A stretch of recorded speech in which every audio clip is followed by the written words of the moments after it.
Welcome, first of all. Thanks for coming. It's great to see such a good turnout. My name is Ruth Kerrigan. I'm Director of Research for IES, and I'm just going to give you a brief introduction to a little bit about IES research and why we got involved in this project and what the project's about. I'm then going to hand over to my colleague Neil Gibson, who's going to give you a live demo of the tool and show you the features. And then I'm going to pass to my colleague John Gleeson, who will go through some case studies of where we actually use the tool and how it can be used in your business. Just with respect to IES got involved in collaborative research about 3 years ago. We kind of realised that while our product was very good for design and for the building market, there was an awful lot more that we wanted to do. And in order to do that, really, we had to collaborate with other people. And a lot of the stuff we wanted to do was also research. And we decided we needed to start taking advantage of the opportunities such as the Technology Strategy Board funding and European funding that's available. And to date now we are involved in a number of different areas of collaborative R&D, ranging from master planning all the way around to improving smart control in buildings and real-time optimisation of buildings. 3 years ago we began in this arena. We started off with 4 TSB projects, which are there on your right: Impact, Optimise, Lessons and Therm. We also had 1 Scottish Enterprise project, and then we launched into the EU and the FP7 project side of things as well. We now have 4 EU projects ongoing as well. So in 3 years we've kind of started to really take advantage of this space and to really start working with really excellent academic and industrial institutions all the way right across Europe, and we're really beginning to see the benefits of it. And one of the benefits of that is this project here. Optimise is our first project that is coming to a close. So it's our first project that has resulted in a prototype tool that we can now bring to market and launch, and it's a really kind of a bit of a showcase for us to show the success of R&D collaboration and also the success of working with industry and academic partners through TSB funding. Each of the partners you can see across the bottom there was 7 partners of this project. I'll go through them in a bit more detail later on, but we've IES, we're coordinating Davis Langdon, an AECOM company, Loughborough University, Ingenia Markiel, AECOM, Mott MacDonald and CIBSE. The project was a 2-year project, so it began in July 2010 and it just came to a close there in August this year, and it's part funded through the TSB. So obviously it's match funding from the industry partners and then part funded from the TSB. The main objectives of the project originally were to be able to look and see how we can improve the design process for the engineering community, right from the concept design stage, beginning with the architects, through to the detailed analysis stage for the engineer. And really the main points were how can we find alternative optimum design solutions so we can become a much more low carbon and sustainable society. Also, one of the things that really, the feedback from industry over the years that we get is how can we look at conflicting designs and the trade-offs, and how can we start to analyse these in more depth? How can we look at the sensitivity of design goals? And a big one was how we can integrate cost within our optimisation process and within our design process at a greater level than it's already there. So the 3 main innovations within this project were: one was we wanted to be able to improve the simulation environment itself, to be able to integrate optimisation algorithms and evolutionary algorithms. The second one was from an optimisation point of view. We wanted to create an algorithm that could be used with the building and for continuous use right through this concept design through to detailed design stage. And then we wanted to be able to integrate cost with both of those to be able to use cost for analysis of our design. Research has shown us that if we do this, we will produce designs that have up to 30% lower carbon emissions than traditional design methods. And that was one of the biggest drivers for this project.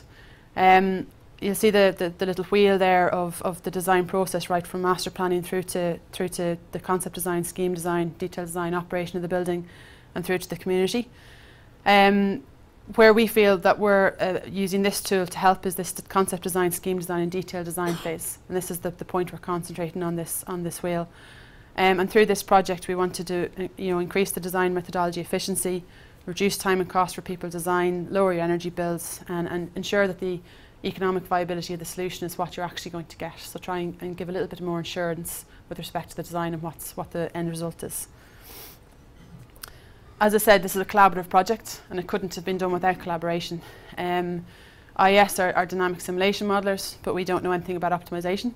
So therefore we couldn't have done this without the academic partners, Loughborough University, who were able to develop the evolutionary algorithm and then help us to integrate that within our software. We're also not cost consultants, so Davis Langdon came on board to develop the cost tool and to help us with the development of that and how again you can integrate it into the design solution. IES, while we are building service engineers and we do consultancy, really we wanted to make sure that what we are providing is what the industry wants, and therefore through Mott MacDonald and AECOM, which are both on the building service engineering side, and Arkhill from the architecture side, we were able to really kind of get into the depths of what industry want and try and provide a tool for what our users want. And then through SIBSI we've been able to do some pretty good dissemination. And on that we've had a number of stakeholder workshops. I see a few familiar faces today, so I apologise if you've seen some of this before. Through the stakeholder workshops, we really were able to understand and get to grips with what industry wants, and I really hope we've gathered all that and brought it into this tool. And this is Mach 1 of the tool, so if anybody has, as we go forward, comments with respect to how we can improve it and how we can bring it forward to more along the lines of what you want and what the industry needs, then don't be afraid to come and tell us that, because we're definitely open to suggestions. So without further ado, I'll hand you over to Neil, who's going to go through the tool itself now, the result of the project and the features that have been integrated within the IES simulation environment. Hi there, thanks for coming along today. It's good to see so many of you here. My name's Neil Gibson. I'm the Business Development Manager for UK. Yeah, so taking on from Ruth there, as Ruth was saying, I just want to re-emphasise the team that brought this together, drawing on their unique experience and expertise, really did make this happen and really brought what maybe might not, well, we sort of say tomorrow, today kind of thing. So that's quite interesting. But what we'll do is we'll go through the product as a wee demo to show you, highlighting the main features of it. Not going into too much depth because there is a lot there to take in, but just give you that overview. Okay, this is a well-used test model that we've used throughout the process over the last sort of 2 years. This came from one of our commercial partners, and it's actually a school that's out there, and so we've been testing real buildings. Just to give you an idea of the scale.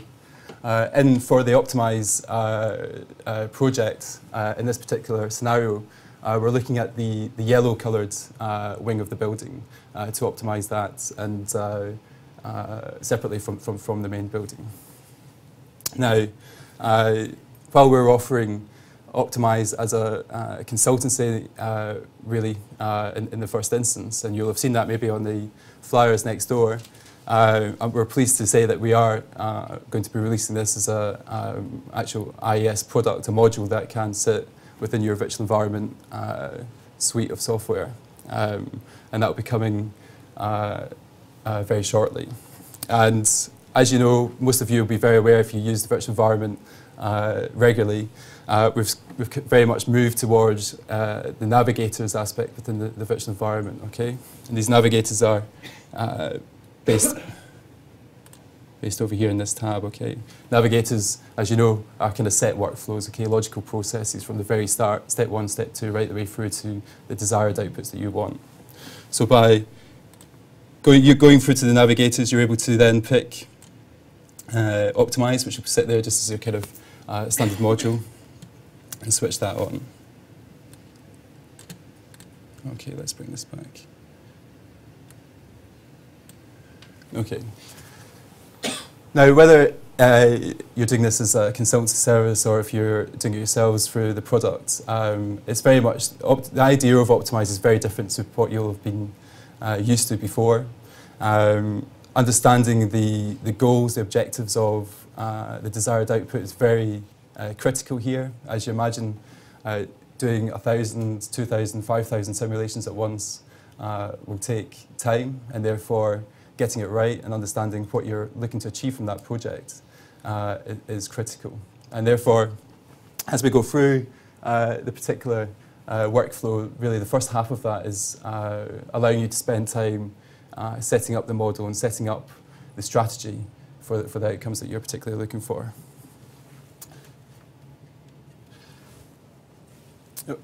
What are you using Optimise for? I suppose really what I want to try and do is explain this to you. Most of you are from the commercial background, and how does it directly apply to you? Okay, we've heard of a lot of things, a lot of buzzwords going on here. Ultimately, when you're working with the virtual environment, you'll have a model, and you'll have a set goal that you're working towards. So you'll enter data into that model, and you do a single simulation, and you'll get an output from that. And you'll look at that, you'll make a judgment call, and you'll have to redo that process until you feel you've reached that optimum desired output, at which point you can then submit for your project. That can take quite a lengthy time process, and time is money. So therefore, using the Optimise project, using the Optimise process, you're able to do many more permutations of that project, but in a shorter amount of time. And so really that's what the guts of this is about, is being able to really get to a bit much more accurate optimum point in your project a lot quicker. That's the whole reason why we're doing this, okay? Okay, so going through here, the first thing to do is to set up your model. And as you would do normally, you would set up your construction values. So again, you're looking for a number of permutations within this model. So therefore, we're not dealing with a single input.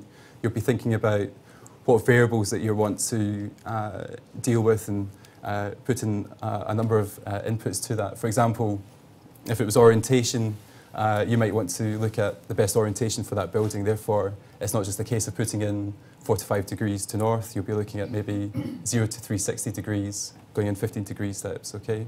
And we'll go through that. And there's three key pieces of terminology that, that you're becoming accustomed to. That is, as we go through here, or these are your objectives, your variables, and your constraints, okay? These are the three things to get your head around and to understand with the Optimise project, and we'll just go through that a little bit more. Now, I should say at this point that there is, as we go through this, there is, because it is a different understanding of what's going on here, and there's a lot of judgment call and knowledge that needs to be acquired to realise your outputs, that what we're suggesting when it comes to buying the product for yourselves, if you were going to do that, is that you undertake training with us first, and then at their point, you'll be able to get the product thereafter. It's just a little side note. Okay. So the first thing, for example, is setting up the data within the model. And one of these things will be setting up the constructions. And so I can decide what kind of constructions do I want to simulate within this particular model. For this project, I've come up with 3 constructions that I really want to look at, and they're lightweight, heavyweight, and medium weight construction types, external wall types. So what I can do here is I can go into my construction database and go into, click on End Project.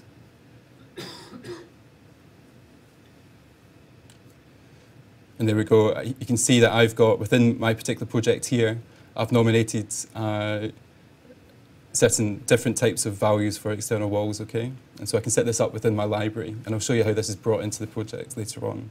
And I'm able to go into these, edit them just as you would do normally for your particular virtual environment project, and come up with any kind of construction value that you would want to put into that, okay? So in terms of permutations for the Optimise project, these really are unlimited. There's no constriction on what you can simulate in terms of those variables.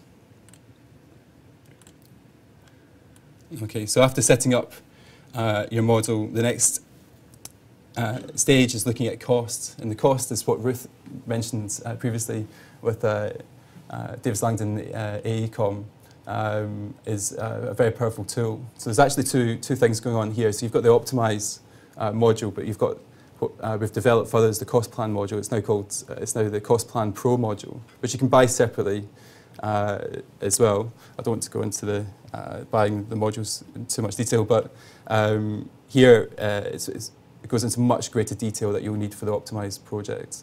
And with the help from Davis Langdon, we're able to use the AECOM data sets, which draws on the spawns data. Okay, so if you can, which allows automatically building up of costing in the background.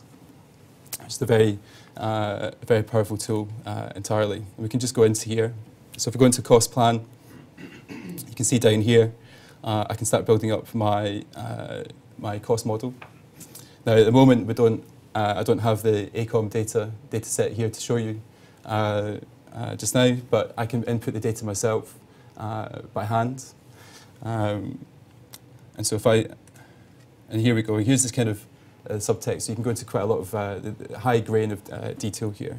So I've got substructure up there. Okay. So starting off with the substructure, that's my level 1. I go into the next level down from that would be this substructure. Let me just do this quickly. Let's go for the foundations. There's my foundations cost. Now, what this is drawing on your geometry for quantities, okay? So obviously it's quite instant. And I can go into where it's drawing it from. So for that, I've got GIFA. It could be roof area, depending on, obviously, if it's to do with roofing materials or external walls, if it was glazing types, etc. When I go on later on, obviously there's a substructure. So I'll keep that there.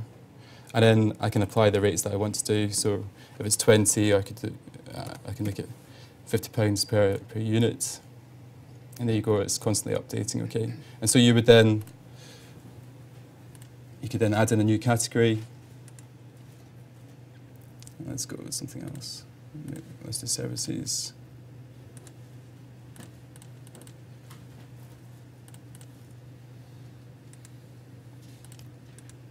There we go.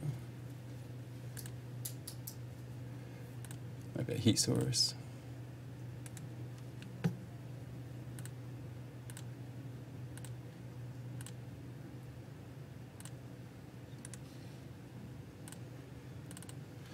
Etc. And I can go through that and select that. Okay. The idea is you can see how it kind of builds up over time. Okay, by putting it in. Obviously, with the automated ACOM data set, that's going to happen a lot quicker. Okay, you're able just to assign it very, very quickly. But all right, we'll just move on from that. Okay, now we're starting to get into the guts of it. Again, we're just setting up the model ready for the optimization process. Okay, so here I can choose the length of time that I want to simulate, etc. This is what you'll be familiar with the Apache simulations. Okay, I'll just come out of that. And next, this is when we're actually getting into, now that the model's set up, and now we're actually getting into setting up for the optimize element of it. All right, so you get, again, it's reminding you, you really think about the goals that you want to go along for. What is it that you really want to achieve from this, okay?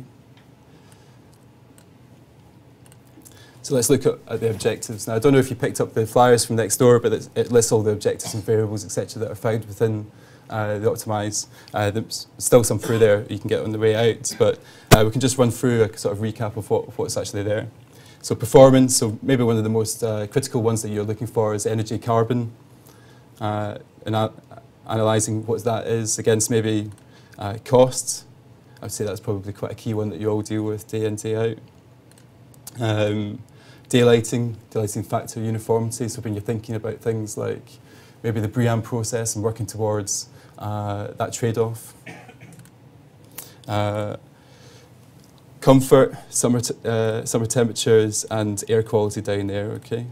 So if I was going to set up this one for people satisfaction against carbon, that's the way I would do it, and I could have 2 objectives there. I can put in a third one. You can do up to 3, as it says there.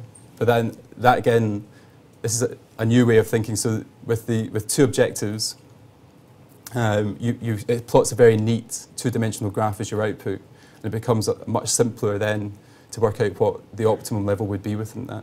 When you introduce a third objective into that, it becomes a 3-dimensional graph, which takes a little bit getting used to. It takes a lot of experience to really understand how to interpret that from the analysis.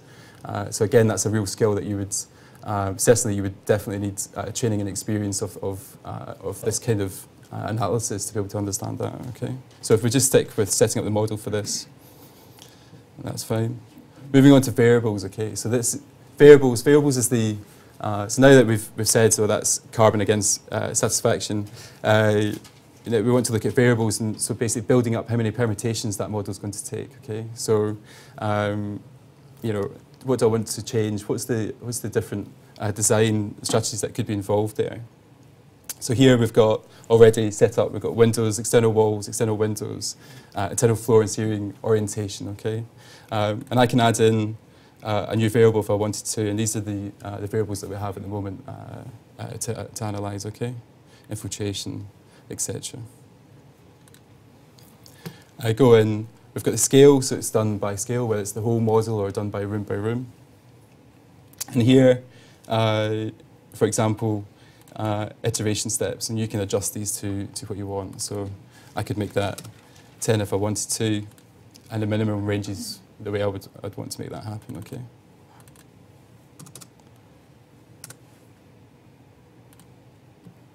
Is that? It's giving you a default of 15. Okay.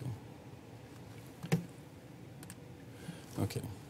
So that's the window area set up. External walls. Now this is the interesting one. So I showed you the construction database that you're all used to before, but you've already assigned a number of different external wall types that you'd like to analyse within this particular project, okay? So by choosing external wall, I can go there, I can say I've got 3 different external walls in there. So if I go to the list, there they are. So there's my lightweight, medium weight and heavyweight wall types. And neatly we've introduced the U value against that just to keep that at the forefront of your analysis. But these are the ones in my construction database that I've actually ticked to allow me to pick for this particular optimization process, okay? So if I wanted to introduce a brand new one in there, I'd have to go back in the construction database, create that, and tick it for the optimized process. Okay. External walls, etc. It's the same philosophy really for going forward for that. And orientations maybe a slightly different one in terms of you can then set where you're starting and your later point. Now it's quite key. I mean, this is the kind of thing that you'll get used to. But if you know for a fact that the orientation from 0 to 100 degrees is always going to be suboptimal, it's never going to be the right solution for you, then you would never include that within your simulation time, because again, you're introducing extra time into your simulation that you just don't necessarily need to have there.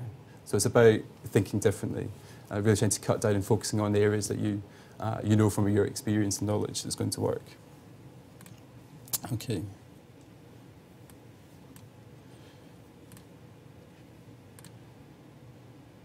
Constraints. So with Optimise, when you're optimizing your models, you know, there is always going to be a constraint. We have constraints every day that we do. Our clients never, well, I've not met a client yet who comes in and says, we're not bothered about what the budget is, we just need the building built. So cost is obviously clearly a good example of a constraint that we deal with day in, day out, and you can introduce these into the optimized model. So let's have a look at the list of constraints that are in there at the moment. So solar gain, indoor air quality, thermal comfort, temperatures, and cost is clearly an obvious one that can be done there. So if I went down to costs, do the cost across the entire model, and again, this is built into the AECOM dataset that's been brought in through Cost Plan Pro, okay? And that's why that's so critical. Cost is so critical to this. And there I can look at my minimum and maximum values. I've got a bit of appreciation from the QSs down here. That's on that one. Okay, so that's to set up the model, okay? So we've put our strategy in, and now it's going about, let's optimize it, basically. So let's look at the settings. So here you've got the choice of deciding how many simulations you're wanting to take on that particular one. And I guess that will be down to maybe the number of variables, permutations that you've introduced into that model you have to think about, and how big that model is. You have to think about how much time you've got to get. But you need to remember that there's no shortcuts to this. So you know, you're not going to be able to do a 5-minute simulation and be able to realise the optimum value. And so you have to, it's a judgment call in terms of what you've got. To give you an idea, I mean, I did a simulation last night of 1,000 sims, and that was over a year, and that took so it was over a month, and it was done in about three hours. So that was that gives you an idea of maybe the timescale on this particular size of project. Okay, but anyway, you can do this. 1,000 simulations, I've been told, is round about the optimum number for simulations for that. But obviously, the more you do, then maybe the more detailed you get in there. I was asked a question about this. I was at a barbecue at the weekend, and somebody was asking me about the Optimise thing, and they were asking about whether or not compliance is involved there.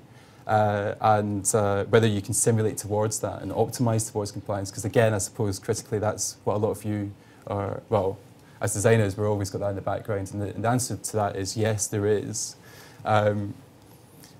Should be very careful in that this is a kind of, it's not a full compliance check, it's kind of a semi-compliance check in terms of the way it works. We're not constantly producing notional buildings in the background, but it certainly will help drive the optimised process towards a compliant model for you, or give you, if that's achievable with what you've, permutations that you've put in, okay? So you would obviously clearly pick the optimum one from that and then do your full compliance check in IES or whatever. To prove that and to produce your results. But that's a very neat feature, and certainly from our commercial partners, they were very keen that that was built in. Okay, so that's a very cool feature, I suppose, within the Optimise thing. Okay, that's great.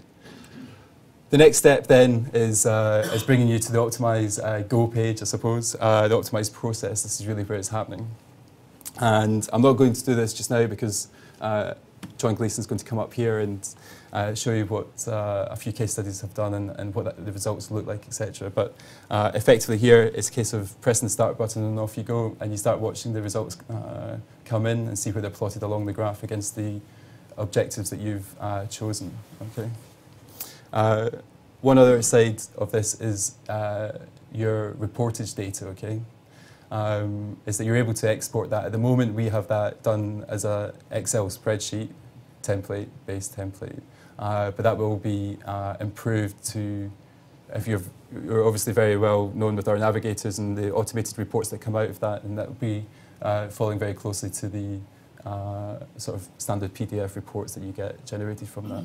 So it'll be a lot slicker, but that is effectively the Optimise module.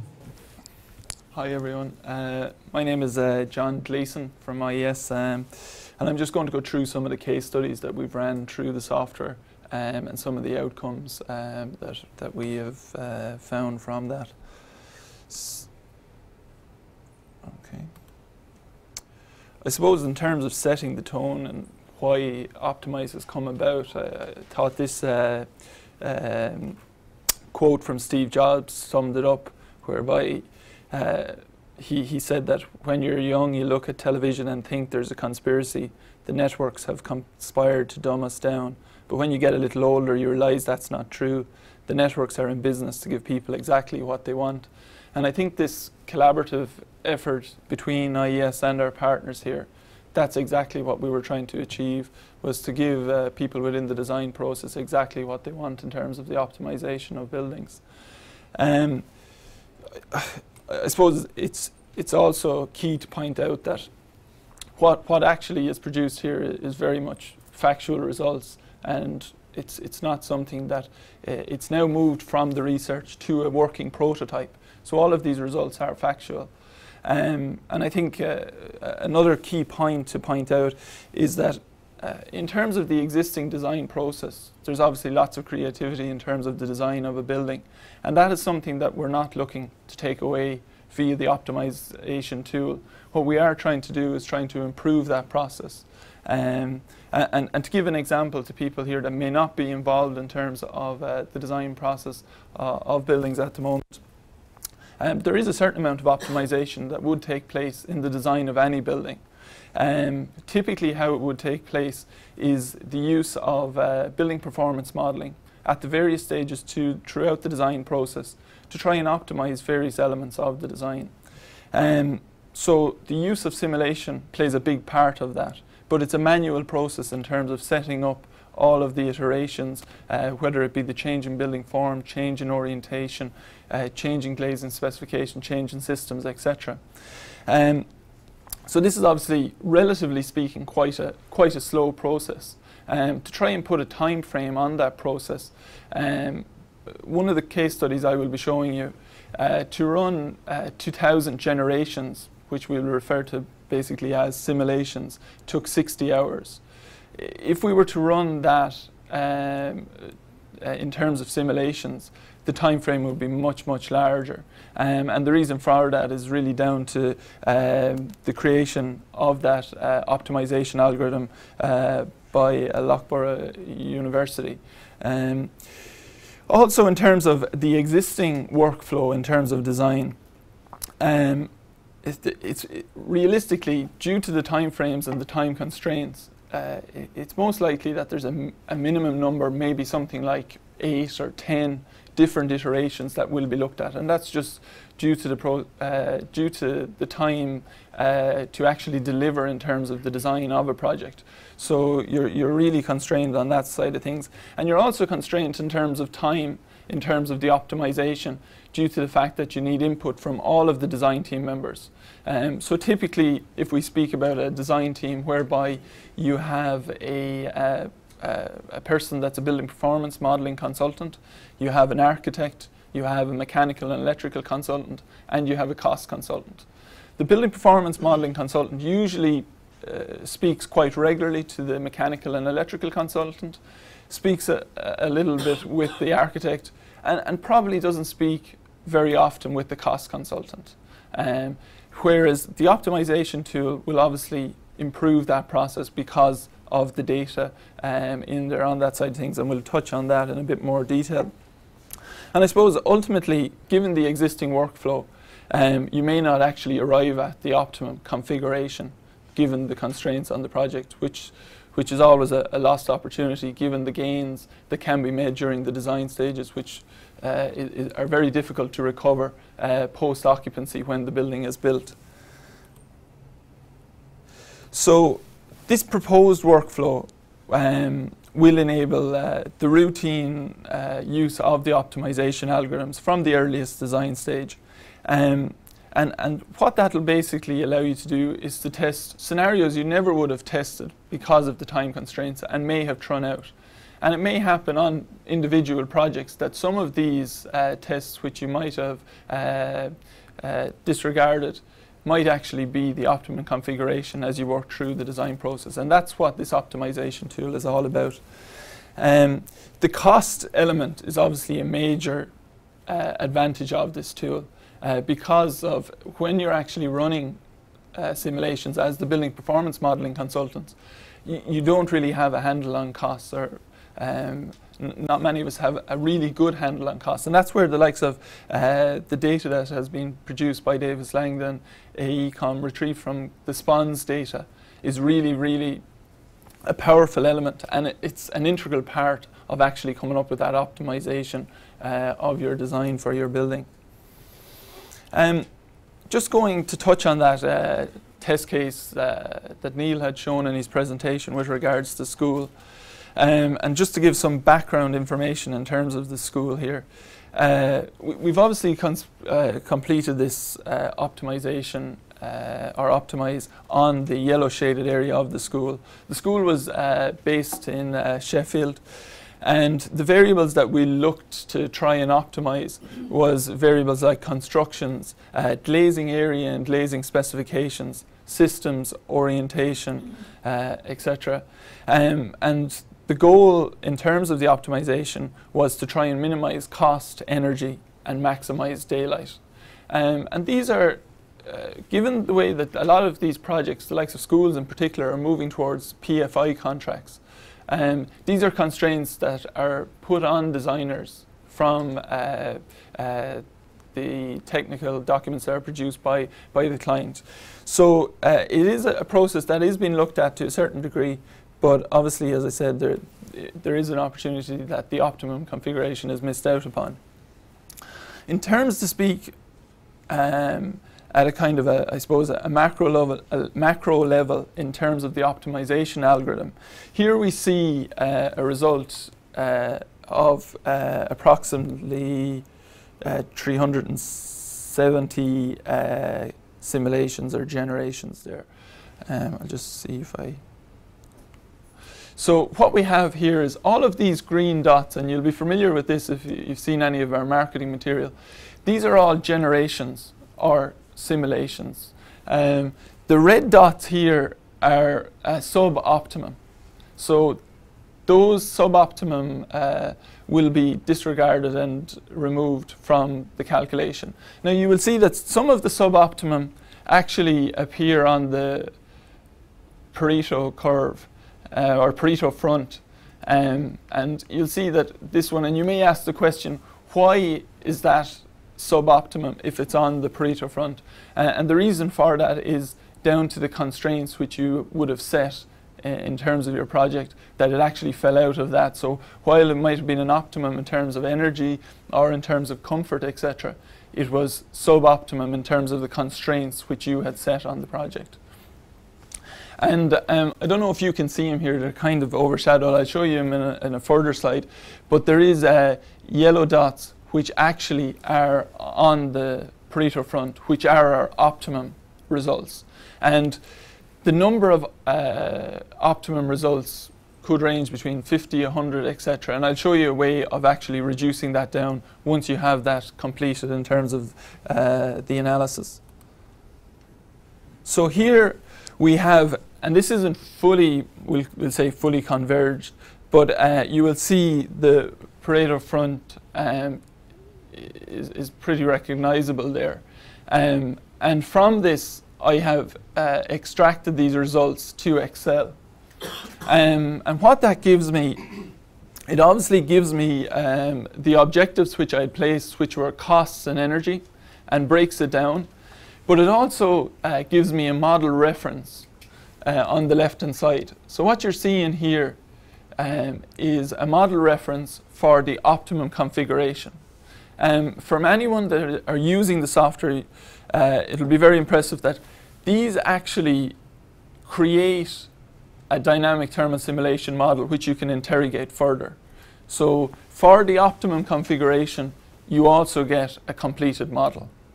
Okay, and that's a key point to point out, because the likely workflow that we see in-house is that once you have these optimized model objectives, you'll focus in on a particular area of those, like so, and you might look at these 10 models in more detail.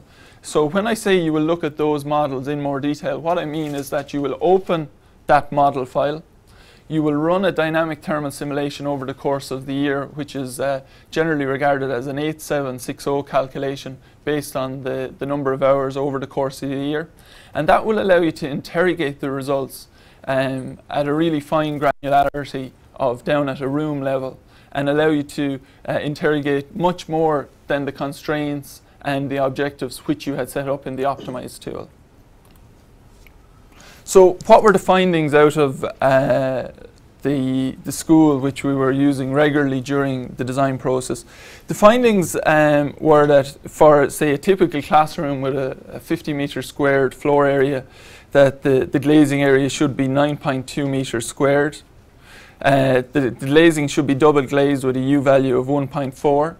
Now these are all optimum solutions based on the constraints on costs that we had placed on the model.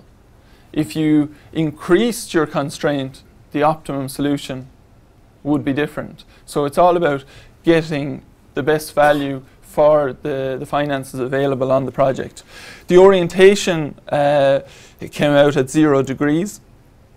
The glazing specification was to have a light transmittance of 0.7 and a total shading coefficient of 0.46. This obviously had a lot to do with trying to maximize daylight and also trying to minimize solar gain, which is something quite typical in terms of school projects. The air tightness equated to, from area change back to air permeability, approximately 1.8 meters cubed per second at 50 pascals. So that was really the findings on that shaded area run over the course of the year using 2000 generations. Okay. I have a couple of other case studies just to really expand upon that as well, and just to show you a couple of different options.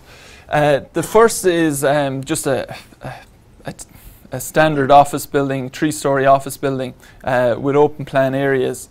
What we were looking at here was everything from, again, glazed area, glazing type, window opening strategy from a natural ventilation perspective, and also the use of thermal mass as well. In terms of ceiling types, we looked at 5 combinations, so that ranged from exposed concrete to exposed concrete with a ceiling vial and ceiling tile, etc. And the objective for this again was to minimize energy and peak summer temperatures. It was run just over, for the purpose of this analysis, it was run using the London TRY weather file, and we ran 2,500 simulations, and what that gave us was 99 Pareto front solutions. Now it says 99, but personally I wouldn't regard it as 99, because when you start to even interrogate it here, you will zone in on a particular area on this graph based on further constraints that you will place on the project, that you will see value on that front.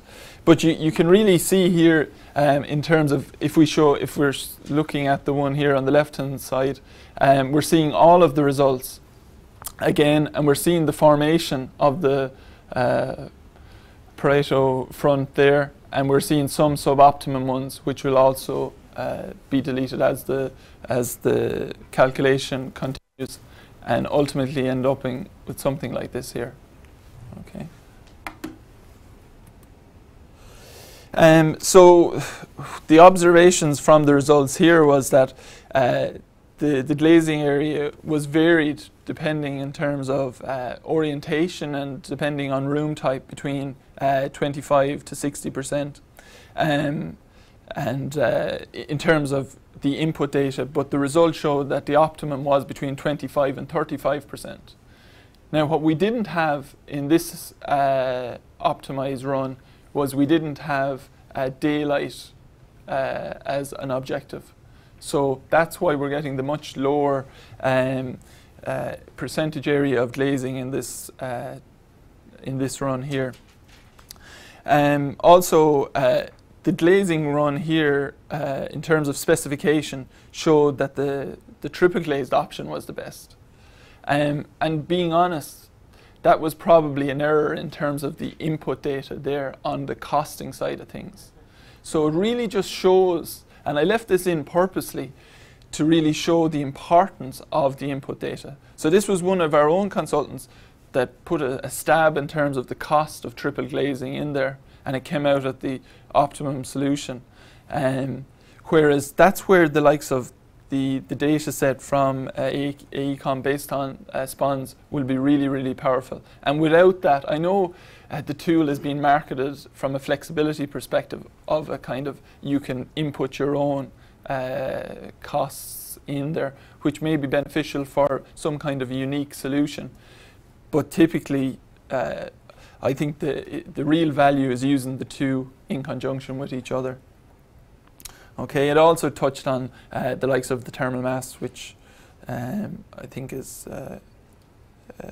quite obvious there. So we're touching on just another case study here, which is slightly different here insofar as there's, I suppose, it's a much more modern office building. In terms of the specification and the energy constraints, we could move that a little bit further along given the type of office building it was. And we ran this just for 2 weeks, just really to do with timescales and the presentation coming up.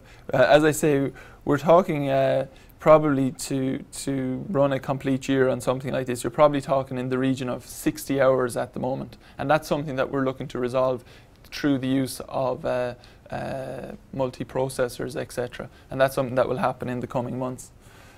Okay, again, the objective here was just energy versus capital cost. And we see here the results indicate, again, the solar control and U values and cost ratings. Again, we're really coming up in terms of this. So it's really just showing the importance of that cost data there.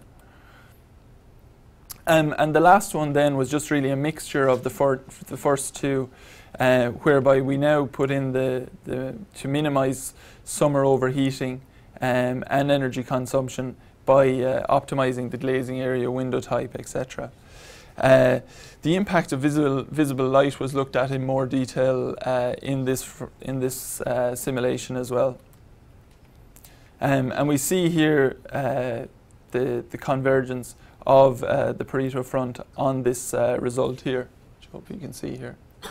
Okay.